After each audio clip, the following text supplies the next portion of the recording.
Hello, hello, hello. C'est le retour du bocal. On est en novembre. Écoutez, collé à la fenêtre, on voit encore un peu quelque chose. Profitons-en, ça ne durera pas. En décembre, j'aurai 20 minutes dans la journée pour filmer. Alors, le contour d'œil, c'est ce qui vieillit en premier. Bon, voilà, c'est pas une nouveauté. C'est ce qui devient donc ce à quoi on s'intéresse le plus au niveau anti-âge en premier. Et ce qui devient de plus en plus difficile à maquiller au fur et à mesure qu'on n'a plus 20 ans. Donc moi j'ai plus 20 ans depuis 33 ans, donc je peux vous dire que je suis bien placée pour en parler. D'autant que aussi bien je fais du botox ici, alors j'en fais aussi sur les pas de doigts, donc j'ai pas tellement de pas de doigts. Vous voyez là ça bouge pas trop. Mais en dehors de ça, c'est tout. Sur le contour d'œil, on peut rien faire en médecine esthétique. Enfin, il y a des gens qui se font injecter de l'acide hyaluronique sous les yeux pour combler les creux quand le cerne est très très creux. Moi, mon médecin ne veut pas me le faire et je n'ai pas du tout envie de le faire, c'est quand même un truc assez risqué. J'estime qu'avec les bons soins et le bon maquillage, je m'en sors pas trop mal, donc ça me va comme ça, mais c'est vrai que c'est pas... voilà, c'est un endroit où on peut rien faire, quoi, en gros. Donc c'est pas mal d'avoir une bonne routine de soins et d'avoir des astuces make-up qui fonctionnent bien. Parce que je vous dis, plus on avance dans le temps, et plus ça devient difficile à maintenir et à maquiller et tout pour que ça reste frais, quoi. Donc, je vais ici en partenariat avec SkinCeuticals, parce que vous savez qu'ils ont une de mes crèmes contour des yeux préférées au monde, que j'adore. Je vais vous parler de ma routine contour des yeux du soir, y compris le démaquillage, très important. Et demain matin, je vous ferai le maquillage. Je vous montrerai ce que moi je conseille de faire pour maquiller des cernes un peu marquées, parce que c'est mon cas, sans prendre 20 ans dans la figure en plombant tout, quoi. Voilà les enfants. Bien sûr, il y a un code réduction chez SkinCeuticals, vu que c'est un partenariat rémunéré, donc c'est le moment d'en profiter, comme c'est une marque assez chère, parce que de très grande qualité. Donc voilà, je vais me démaquiller, on y va, c'est parti. Et voilà, le retour de la salle de bain naine où on n'entend rien. Et je vous fais les trucs en situation. Donc, pour le skincare du soir, ce qui est vachement important, alors évidemment j'ai pris un jour où je suis maquillée hein, pour vous montrer ça, parce que je ne suis pas maquillée tous les jours, même si on ne voit pas très bien, parce que... Enfin bon, bref. Je trouve que de toute façon, on dit toujours en skincare, tout commence avec le démaquillage et le nettoyage de la peau. C'est la première chose. Quand des gens me disent j'ai la peau comme ci, comme ça, j'ai tel ou tel problème, je demande toujours avec quoi tu nettoies ta peau et comment. Parce que c'est la base de tout un peu. C'est-à-dire qu'on peut utiliser les meilleurs produits possibles et imaginables si on détruit sa peau en la nettoyant, enfin si on détruit en tout cas le film hydrolipidique et qu'on agresse et tout, ben, on a tout faux. Il faut commencer par faire les choses gentiment.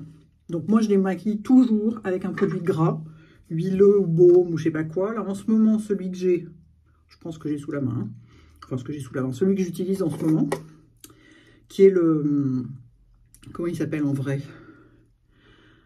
Advanced Night Cleansing Balm. C'est un baume démaquillant, vous voyez, comme ça, très gras, que j'adore. Qui est hyper agréable. Alors c'est un produit de luxe hein, par rapport au Texodeoff ou des baumes plus, ou celui de Beauty of Joseon qui sont beaucoup moins chers.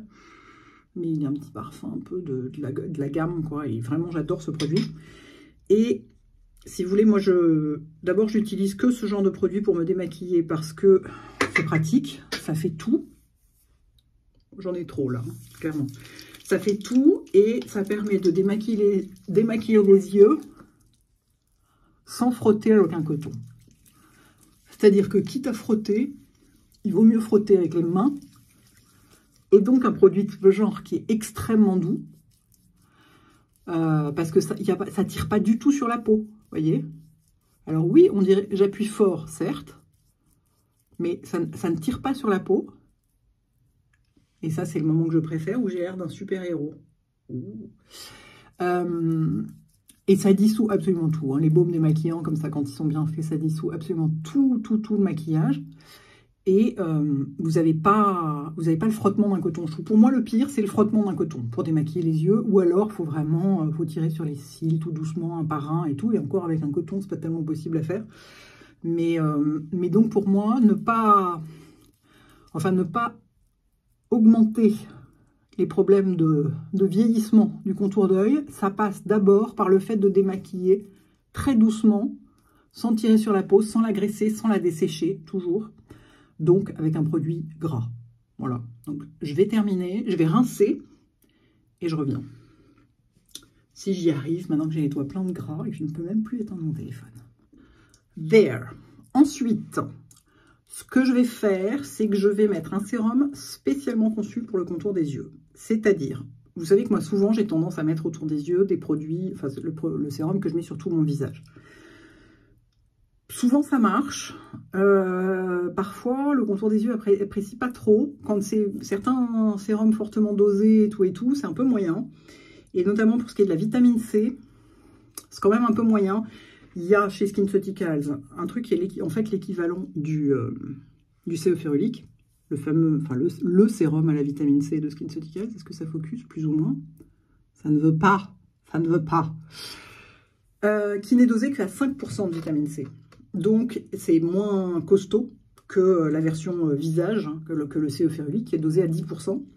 Ça contient aussi de l'acide férulique qui potentialise l'effet de la vitamine C et ça contient de la florétine.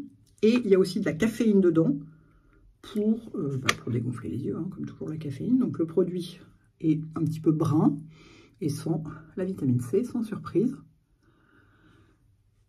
Et alors, en plus, il est très agréable parce qu'il est très soyeux. Alors, là, je viens de me démaquiller, donc forcément, on est le soir, hein, on voit bien d'ailleurs, il fait nuit. Donc, je le mets le soir, sachant que, vous allez me dire, la vitamine C, normalement, on dit de la mettre le matin. Oui, mais c'est pas déconseillé de la mettre le soir, si vous voulez. Il faut la mettre le matin. Si vous devez choisir entre la mettre le matin et le soir, il faut la mettre le matin, absolument, parce que ça protège des agressions environnementales pendant la journée. Donc la pollution, les UV, tous ces trucs-là. Ça aide la peau à lutter contre les radicaux libres qui sont causés par ces agressions. Mais si vous en mettez la nuit, c'est pas contre-indiqué. Par ailleurs, ça va... ça grince. Ça va aider à la synthèse de collagène. La vitamine C a aussi d'autres effets de réparation des cellules et notamment de régénération du collagène, pas mal, qui sont bons à prendre pour la nuit aussi. Donc vous pouvez tout à fait l'utiliser matin et soir. Si vous devez le mettre, ce sérum précisément, enfin ce sérum contour des yeux à la vitamine C, si vous devez le mettre une seule fois dans la journée, si vous devez choisir, mettez-le le matin. Mais si vous voulez le mettre matin et soir, vous aurez, en le mettant 2 fois plus, vous aurez 2 fois plus d'effet, forcément, c'est comme tout. Donc moi, j'ai un petit peu arrêté en plus avec mon eczéma là, du contour d'œil, j'ai un petit peu arrêté de mettre tous mes sérums mes sérums visage autour de mes yeux, parce que bon, ça marche pas toujours, mon contour d'œil n'est pas toujours d'accord. Ça peut être mieux d'avoir un truc, en plus moi j'ai tendance à mettre les produits jusque quasiment dans mes yeux, enfin vraiment jusqu'aux cils, et là, c'est mieux si ça a été testé ophtalmologiquement dans ce cas-là, ce qui est le cas des produits contour des yeux, ce qui n'est pas le cas des autres produits. Et ensuite... en crème, le soir, moi j'aime particulièrement, c'est pas la première fois que je vous en parle, c'est pas une surprise, c'est le Age Eye Complex, c'est la crème anti-âge de SkinCeuticals pour le contour des yeux, qui est une crème hyper riche, nourrissante, douce. Ah, je la trouve, alors j'en ai 10 fois trop là évidemment, hein, parce que j'adore, et donc je vais en mettre 10 fois trop, je vais me faire une espèce de masque. J'adore cette crème. Franchement, c'est une de mes 2 ou 3, cesse de grincer. C'est une de mes 2 ou 3 crèmes contour des yeux préférées. Ça fait des années que je l'utilise. J'ai dû en vider des pots et des pots. C'est une super crème anti-âge. Si vous avez 20 ans, vous n'en avez pas besoin. Hein, c'est clair. C'est vraiment une crème anti-âge.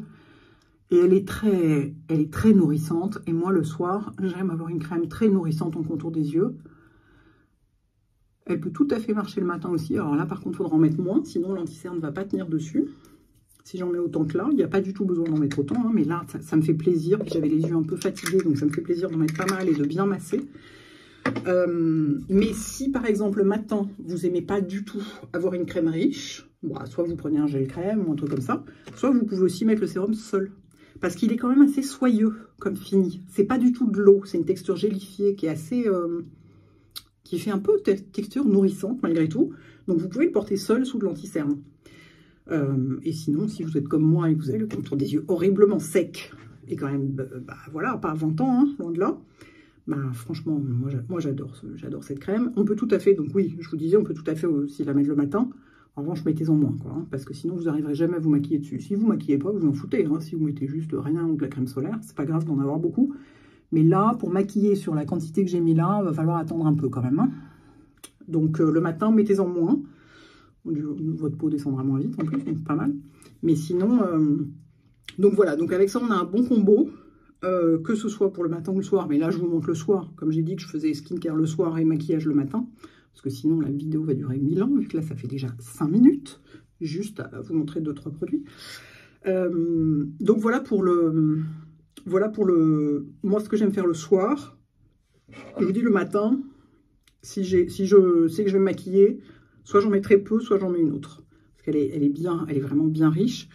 Ah oui, vous allez me dire, mais si c'est gras, est-ce que ça fait gonfler les yeux? Le fait d'avoir un produit assez gras autour des yeux la nuit, il y a des gens qui trouvent que quand le produit migre dans les yeux, parce que ça arrive souvent, puis on peut bâiller, on a un peu les yeux qui pleurent, ça peut migrer dans les yeux. Il y a des gens, ça leur fait gonfler les yeux pendant la nuit, ils se réveillent avec les yeux gonflés. Moi, je ne me réveille pas avec les yeux gonflés, donc c'est difficile à dire. Moi, ça ne change rien. Puis, comme vous avez vu, hein, j'en mets jusqu'aux cils. Donc, c'est pas... Je peux pas vous dire là-dessus. Je sais que c'est un truc dont on parle en général. On dit oui, si on va jusqu'au bord, vraiment jusqu'aux cils, ça risque de migrer dans les yeux, ça risque de les faire gonfler. Moi, j'ai jamais constaté ça. Donc, ça dépend vachement des gens et de leur circulation lymphatique. Énormément. Par ailleurs, dans celui-là, je ne sais pas si je vous l'ai dit ou pas, je me souviens déjà plus de ce que j'ai dit, il y a de la caféine, donc ça aide à dégonfler aussi.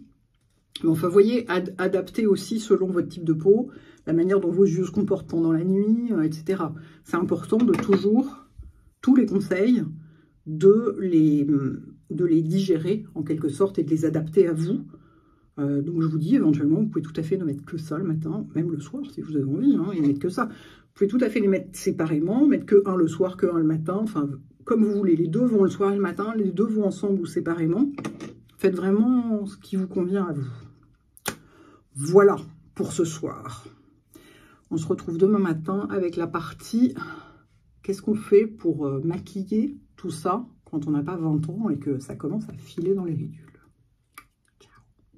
Et nous voilà prêts à faire le maquillage. Pourquoi j'ai l'air d'un fantôme Beetlejuice? Parce que j'ai fait mon teint, c'est-à-dire j'ai mis mon fond de teint, mais j'ai rien autour des yeux, parce que je vais vous montrer comment je fais et comment je conseille de faire quand on a plus 20 ans, des ridules, contour d'œil très sec, ce genre de choses. Donc j'ai laissé précisément, c'est fait exprès, j'ai pas de fond de teint. Je sais qu'il y a des gens qui mettent du fond de teint autour des yeux, moi j'en mets pas parce que ça fait une couche supplémentaire, et donc une couche supplémentaire, ça veut dire du filage, du creasing supplémentaire. Plus vous avez de quantité d'épaisseur de produit autour des yeux, plus c'est susceptible de marquer les ridules et de se voir. Sachant que de toute façon, j'allais dire, vous aurez toujours l'air plus vieux ou plus vieille maquillé que pas maquillé. Après, ça dépend, quand c'est super bien fait, ça aide quand même d'avoir le regard plus frais. Néanmoins, la peau sera toujours moins marquée, a priori, sans maquillage qu'avec du maquillage, mais on peut quand même limiter les dégâts. Et l'idée, c'est évidemment, donc j'ai fait mes soins ce matin, voilà, donc il faut que vous ayez un contour d'œil, une crème contour des yeux, le matin, qui fonctionne bien sous votre anti-cerne. Donc là, c'est vraiment en fonction de ce que vous aimez, de ce que vous avez comme anti-cerne, quelle crème fonctionne avec. Il y a des crèmes qui fonctionnent avec certains anti-cernes, d'autres avec d'autres. Donc là, je laisse vraiment ça à votre appréciation personnelle. Sachant que faut pas en mettre trop de crème, parce que sinon ça va bouger. Donc voilà, il faut trouver la bonne consistance et la bonne quantité. Et ensuite, pour corriger les cernes, donc moi j'ai sur l'œil droit, bon c'est gentillet, mais sur l'œil gauche évidemment c'est beaucoup plus marqué, toujours. En plus là j'ai toujours de l'eczéma, hein. Ça ne veut pas passer, il n'y a rien à faire, j'ai beau faire tout ce qu'il faut. J'en ai pas beaucoup, mais un peu quand même, vous verrez une fois que je suis maquillée. Alors là pour le coup ça marque vachement, comme ça fait une plaque sèche qui ne veut pas prendre la crème ou quoi que ce soit, du coup ça se voit un peu, mais bon, tant pis. Sachant que normalement quand on a vraiment de l'eczéma sur les paupières, autour des yeux, il ne faut pas maquiller normalement, hein. Si c'est vraiment un peu sévère, là c'est pas sévère, c'est vraiment en fin de truc, et si c'est vraiment en plein truc, il ne faut rien mettre dessus à part des crèmes qui soignent, quoi. Bref, c'est pas ça la question c'est la vieillerie. Donc les ridules, pour les poches, alors pour les poches il faut maquiller, je vais pas vous montrer ça parce que moi je maquille pas mes poches, je les laisse, je préfère avoir des poches que des rides. Donc je les laisse comme elles sont, mais l'idée c'est de mettre une couleur plus foncée dans le creux et une couleur moins foncée sur la poche elle-même, parce que les couleurs foncées font reculer les volumes et les couleurs claires les font avancer. Donc pour équilibrer, moi je ne vais pas faire ça. Ce que je conseille quand même si on a la flemme, c'est de mettre un correcteur sous l'anti-cerne, parce que comme ça on aura moins la tentation de mettre une couche épaisse d'anti-cerne, parce que ça aura corrigé la couleur dans un premier temps, et ensuite on met l'anti-cerne juste pour éclairer par-dessus. C'est pas mal quand même de faire ça. Moi j'ai eu longtemps la flemme de le faire. Maintenant, quand je veux être sûre que c'est vraiment joli et que ça va tenir longtemps, et ça je l'ai découvert avec Lisa, le fait que ça tienne longtemps, c'est qu'il faut mettre des couches fines, quitte à en mettre plusieurs. Donc je recommande un correcteur sous l'anti-cerne, ou au moins de mélanger deux. Moi souvent je mélange, la plupart du temps je mélange ces deux anti-cernes, qui sont c'est l'anti-cerne, c'est le Studio Fix de MAC, en NC15 et NC25. Vous allez me dire, pourquoi tu prends pas le NC20 qui est entre les deux, ça marcherait très bien. Bah pas du tout, parce que regardez, le NC20 il est jaune, avec presque un sous-ton olive, alors que le NC25 il est pêche. Donc ça marche pas. Donc vous pouvez soit, moi je les mélange, vous pouvez mettre d'abord le plus foncé, dans la partie la plus colorée, et ensuite celui-ci pour éclairer par-dessus. Ce que je vais faire aujourd'hui, c'est que je vais le faire de façon sérieuse, si j'ose dire, avec... Qu'est-ce que je vais vous montrer en action qui est bien? Je vais vous montrer ça, c'est pas mal du tout. C'est les nouveaux... c'est des brighteners en fait pour le dessous de l'œil. Comment ça s'appelle? Golden Eye Life Reflecting Eye Brightener. C'est un illuminateur yeux réfléchissant lumière. Donc, si vous mettez ça en premier, celui-ci c'est la couleur. Bah, la couleur c'est Golden Eye, c'est pas le nom du produit. Elle n'est pas douée la dame. Donc j'en ai un qui est un peu pêche comme ça. Pour moi il faut du pêche. De toute façon, pour enlever, pour contrebalancer la couleur qu'il y a sous les yeux, généralement le pêche marche sur à peu près toutes les couleurs, que ce soit bleu ou brun. Le pêche va bien marcher là-dessus. J'en ai un autre qui est plus clair, vous voyez, mais je préfère celui-là. Comme correcteur, je préfère celui-là. Sachant que c'est une matière qui brille un peu et qui donc aurait besoin d'être poudrée, sauf si on arrive à avoir la bonne texture d'anti-cerne par-dessus, qui donc n'aura pas besoin d'être poudrée. Ou alors, si vraiment on est obligé de poudrer, d'avoir la bonne poudre pour ça.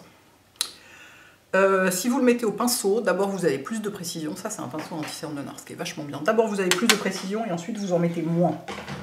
Et on sait qu'en matière d'anti-cerne, moins c'est mieux. Donc, moi quand j'ai la flemme au quotidien, je le fais avec mes doigts et j'en mets plein et à toute vitesse et machin. Mais si vous voulez vraiment faire ça bien et que ce soit efficace, mettez-en une couche fine au pinceau. Alors évidemment que je commence par l'œil gauche parce que c'est celui sur lequel ça va être le plus spectaculaire. Mais c'est-à-dire que même là, je pourrais presque m'arrêter là. Vous voyez, la couleur est complètement effacée. C'est comme j'utilisais celui-là sur les taches, sur le visage. Celui-ci est mat. Moi, je ne conseille pas de le mettre sous les yeux. Celui-là, il est vraiment... Enfin, si vous avez 16 ans et la peau grasse et que la peau hyper plumpy, très bien. Sinon, il est trop sec pour le dessous des yeux. Et en fait, le truc, c'est d'arriver à trouver une texture de correcteur et d'anti-cerne qui va à la fois ne pas briller, parce que plus ça brille, plus il faut poudrer, et à la fois ne pas être sec, parce que si c'est sec, ça marque les ridules. Donc c'est un peu... Mais là, vous voyez, ça marche vraiment bien. Donc on en met peu, avec un pinceau, quitte à en remettre si nécessaire. Hop, mais vraiment peu. C'est vraiment le coin interne qui est le plus foncé. Hein. Souvent, une fois qu'on a corrigé un peu le coin interne, le reste a beaucoup moins besoin d'être corrigé. Et du coup, on n'a pas besoin de mettre une grosse quantité de matière, parce que c'est ça qui vieillit et qui, en fait, ça plombe complètement le regard, quoi. Vous voyez, déjà là, ça va beaucoup mieux. J'ai l'air moins d'un fantôme. Je vais vous montrer comment on peut mettre enfin, comment moi je mets de l'anti-cerne par-dessus. Parce que là, je trouve que déjà, j'ai besoin d'avoir de l'anti-cerne sur mes paupières supérieures. Bon, je pourrais finir avec ça, hein, évidemment. Évidemment que ça marche, on a le droit. On peut en mettre tout autour de l'œil. Mais l'idée, c'est de vous montrer un processus un peu complet. Donc, je vais mettre de l'anti-cerne par-dessus. Je vais le mettre aussi au pinceau parce qu'on en met moins. Vous pouvez, moi, d'habitude, je le mets au doigt. Alors là, pour les besoins de la vidéo, je le fais au pinceau parce que c'est la bonne façon de faire. Pour que ce soit léger et couvrant et que ça tienne. Mais vous pouvez le faire au doigt si vous arrivez à mettre la bonne quantité au doigt. Si vous en mettez pas trop. Et je vais quand même... par-dessus, mélanger les deux Et du coup, je vais en mettre très peu. Je vais quand même mélanger mes deux trucs MAC. Et pourquoi j'aime particulièrement ces deux trucs-là? Parce que la matière sèche sur elle-même, si j'ose dire. Et le truc ne brille absolument pas. Donc, moi, je vous conseille vivement d'essayer. Si vous ne trouvez pas d'anti-cerne qui soit à la fois qui ne marque pas les ridules et qui, en même temps, ne brille pas, je vous conseille pas mal d'essayer celui-là. Donc, normalement, moi, je le mets au doigt. Je vais faire un œil au doigt et un œil au pinceau pour vous montrer. Donc normalement, moi je le pose comme ça. Et comme j'ai mis du correcteur dessous, j'ai pas besoin d'en mettre beaucoup. Moyennant quoi, ça va être beaucoup plus joli. Parce que sinon, bah, ça plombe le regard, quoi. C'est-à-dire que il n'y a plus de couleur, mais vous avez quand même l'air plus vieille ou plus vieux, parce qu'il y a trop de matière.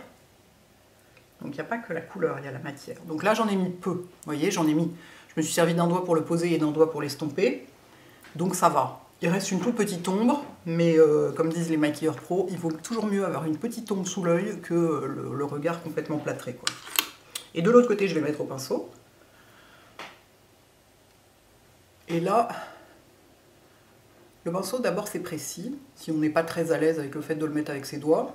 Vous pouvez utiliser le type de pinceau que vous voulez. Moi, je trouve que il y a pas mal de pinceaux. Il y en a un chez Huda Beauty aussi qui est génial. Les pinceaux anti-cerne qui sont en forme de boule, comme ça, vous voyez.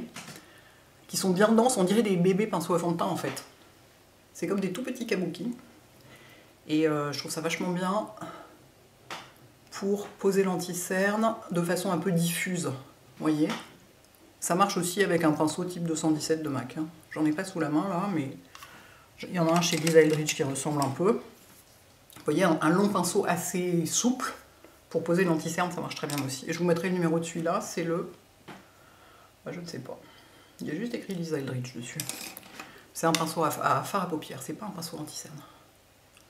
Et donc là, vous voyez, je le tapote, comme j'ai fait au doigt de l'autre côté, parce que le but, c'est de ne pas déplacer le correcteur qui est dessous.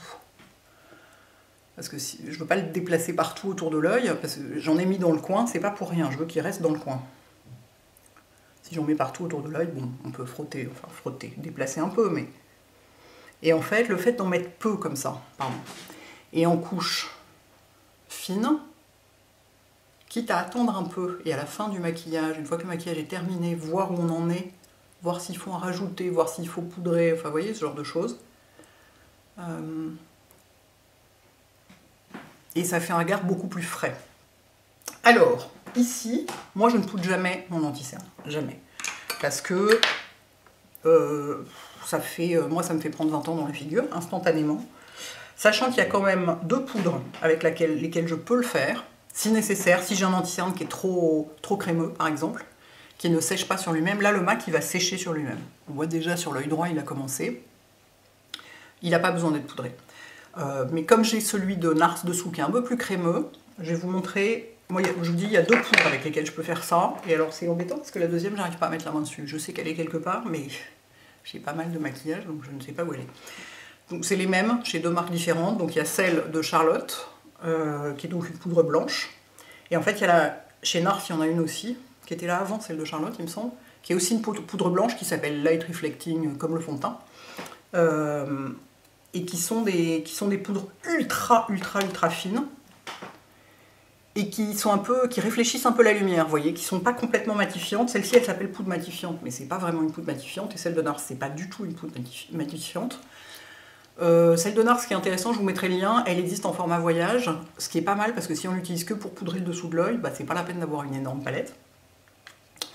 Et elles sont extrêmement fines, elles se ressemblent vraiment énormément toutes les deux. Si vous avez l'une ou l'autre, vous n'avez pas besoin de l'autre, elles se ressemblent vraiment beaucoup. Donc elles sont blanches, mais comment dire, elles sont blanches très transparentes. Elles sont vraiment...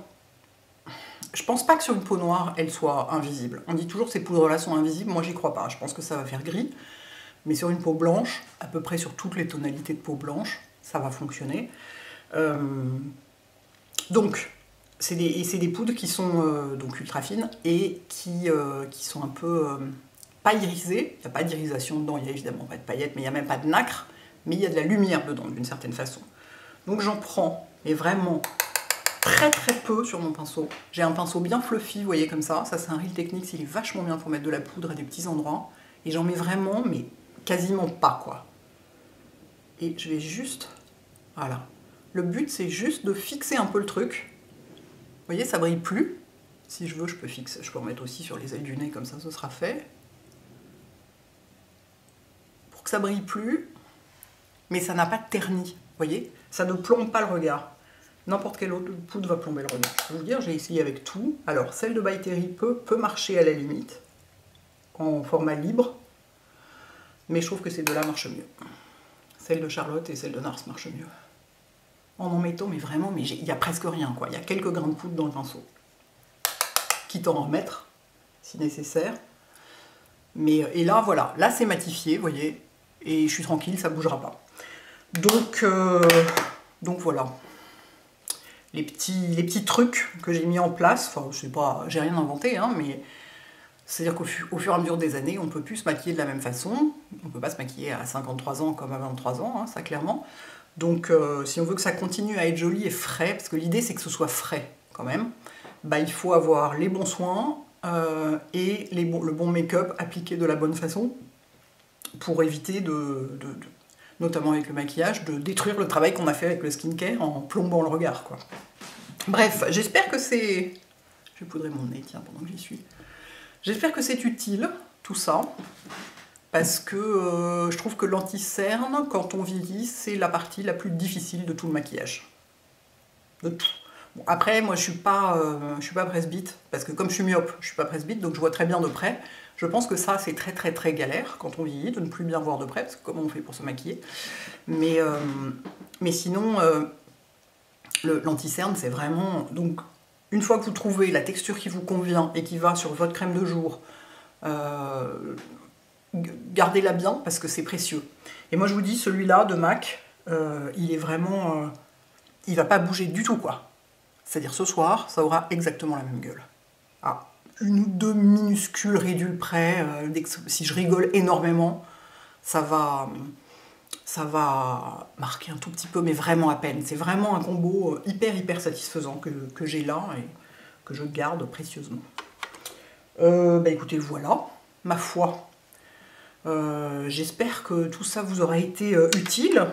Parce que je sais que souvent, c'est quand même des questions que les gens posent beaucoup. Le fond de teint, c'est pas facile, mais ça, c'est surtout une question de couleur, c'est impossible à choisir en ligne. Et l'anti-cerne, il n'y a pas que la couleur, il y a la texture, quoi. C'est vachement compliqué. Et moi, j'ai quand même découvert que la manière de le poser jouait aussi énormément. Je vous dis, le coup des pinceaux, le machin, d'en mettre très peu et tout. En mettre très peu, notamment, c'est quand Lisa m'a maquillée que j'ai découvert ça. Parce que quand je me suis démaquillée, genre 6 heures plus tard, ça n'avait pas bougé d'un poil. Et elle m'a dit, mais c'est parce que c'est les fines couches. Mettre des fines couches, c'est pas seulement que c'est plus joli, mais aussi ça tient beaucoup mieux. Voilà. Et donc, bah, si vous voulez refaire du stock de produits SkinCeuticals, vous avez donc le code qui vous attend. Profitez-en. Si vous voulez en offrir pour Noël, profitez-en, parce que comme c'est des produits chers, bah, c'est pas mal de les acheter moins cher. Et puis dites-moi surtout ce que vous faites pour garder un contour d'œil frais en n'ayant pas 20 ans. Parce que je pense que ça va intéresser absolument tout le monde. Et surtout, si vous avez un type de peau différent de moi, ça va vraiment intéresser tout le monde. Bon dimanche.